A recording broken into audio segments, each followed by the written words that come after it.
2 Chronicles 7. As soon as Solomon finished his prayer, fire came down from heaven and consumed the burnt offering and the sacrifices, and the glory of the Lord filled the temple. And the priests could not enter the house of the Lord, because the glory of the Lord filled the Lord's house. When all the people of Israel saw the fire come down and the glory of the Lord on the temple, they bowed down with their faces to the ground on the pavement, and worshipped and gave thanks to the Lord, saying, For he is good, for his steadfast love endures forever.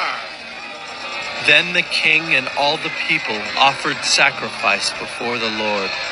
King Solomon offered as a sacrifice 22,000 oxen and 120,000 sheep. So the king and all the people dedicated the house of God. The priests stood at their posts, the Levites also, with the instruments for music to the Lord that King David had made for giving thanks to the Lord. For his steadfast love endures forever. Whenever David offered praises by their ministry, opposite them the priests sounded trumpets, and all Israel stood. And Solomon consecrated the middle of the court that was before the house of the Lord. For there he offered the burnt offering and the fat of the peace offerings, because the bronze altar Solomon had made could not hold the burnt offering and the grain offering and the fat. At that time, Solomon held the feast for 7 days, and all Israel with him, a very great assembly, from Lebo-Hamath to the brook of Egypt.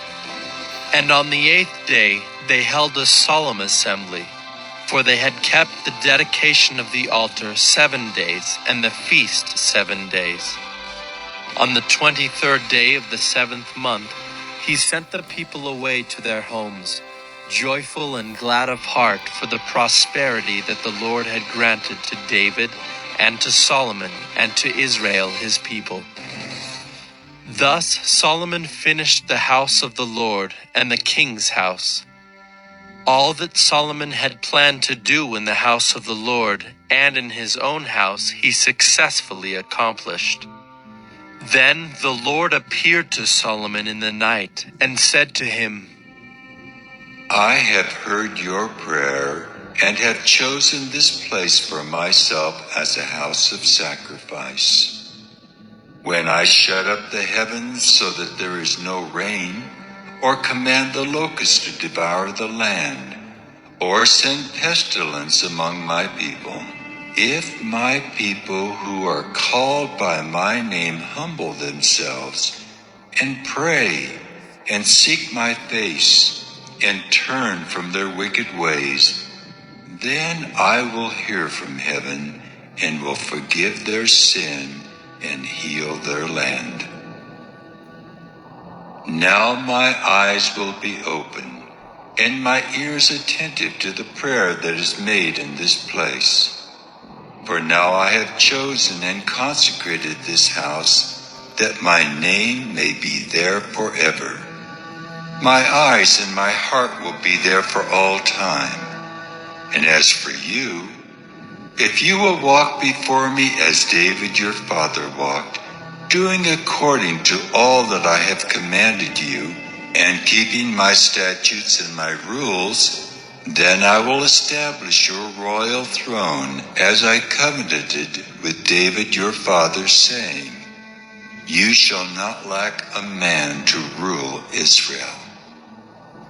But if you turn aside and forsake my statutes and my commandments that I have set before you, and go and serve other gods and worship them, then I will pluck you up from my land that I have given you, and this house that I have consecrated for my name, I will cast out of my sight, and I will make it a proverb and a byword among all peoples.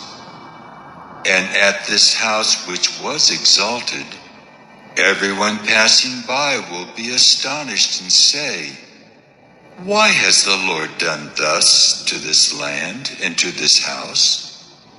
Then they will say, "Because they abandoned the Lord, the God of their fathers, who brought them out of the land of Egypt, and laid hold on other gods and worshipped them and served them.